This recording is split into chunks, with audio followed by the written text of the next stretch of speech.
Today I am speaking about taking time away from your business in order to come back stronger. The reason I'm coming with this now is I was off last week. I took an entire week off my business. Actually, I say an entire week. I was working Monday. I took Tuesday to Sunday off. So one day short of a week. But I didn't go on social media. I didn't go on Facebook. I wasn't in Instagram. I wasn't in this group, as you'll have seen. I was not going live. I was not in my email. I was not in our Slack channel. I wasn't online at all. I took actual time to spend with my family, to spend with my husband, to spend with my kids, away from it all. And it was beautiful. It was lovely.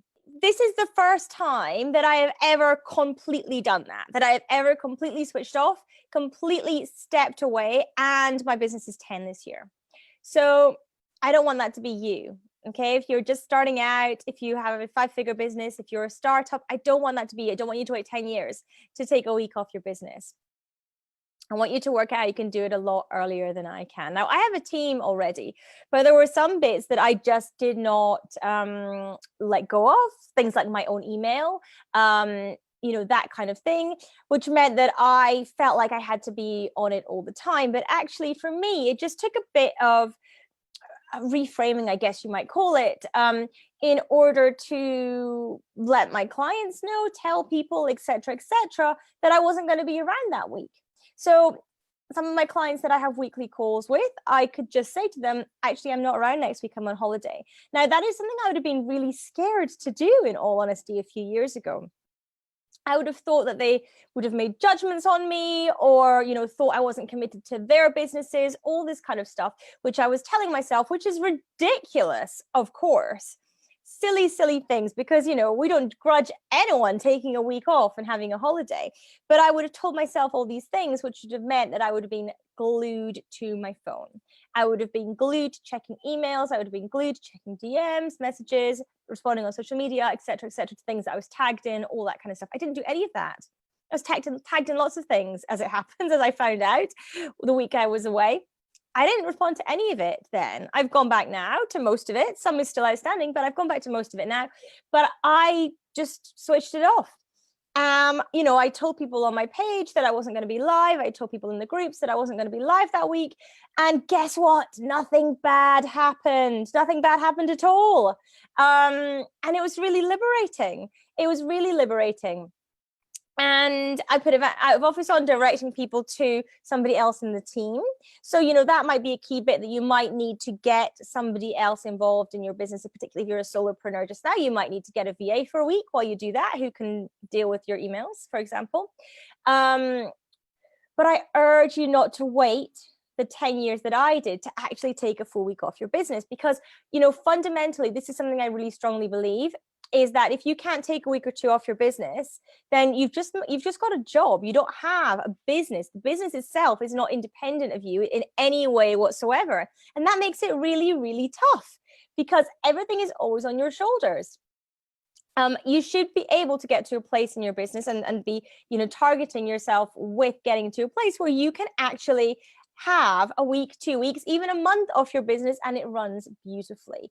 That is, one of the things that kind of defines a business. It can operate, it can run with the team and the staff that you have in place, and it doesn't need you holding onto the reins every minute of every day in order for things to happen.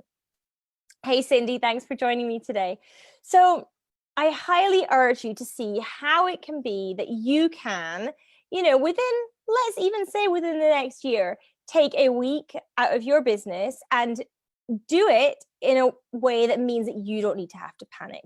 You don't need to worry about what that is. So what do you need to start getting in place now? Do you need to find someone who can monitor your emails, for example, while you're away, or you can redirect people to when you're away? Do you therefore need to write kind of an FAQ document for them? Do they need some kind of training in order to do that? What does that look like? Can you just have the position where you say to your clients, actually, I'm going away for a week this week. We won't have any sessions this week, or whatever that looks like for you. What do you need to put in place to have that working for you?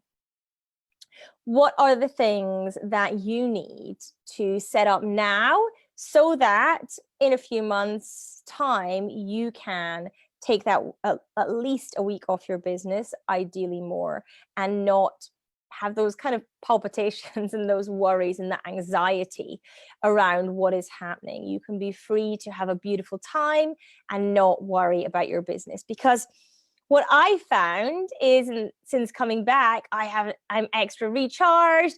I'm excited to get going again. I'm excited to be all in on my business again.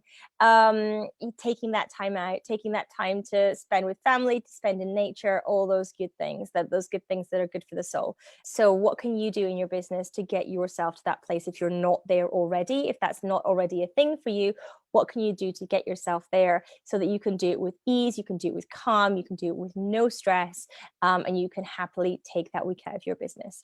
Thank you so much for joining me today. I know your time is incredibly precious, and therefore I really, really appreciate you spending some of it with me. I would love if you would also want to learn any more from me. You can head to Uncover Wealth Radio in iTunes. I am now doing a podcast, and I go out 3 times a week in iTunes. Monday, Wednesdays, and Fridays, the podcast episodes are released. So do head to iTunes, search Uncover Wealth Radio, and you will find me there. Do give me a subscribe. Do give me, some stars, a nice review. That would be beautiful too. But in all seriousness, please do come subscribe, listen, get some nuggets, get some implementable tips I've been told. Thanks so much, everyone. I massively appreciate your time, as I said. As always, thanks for tuning in. And I will see you again really soon. Take care, everyone.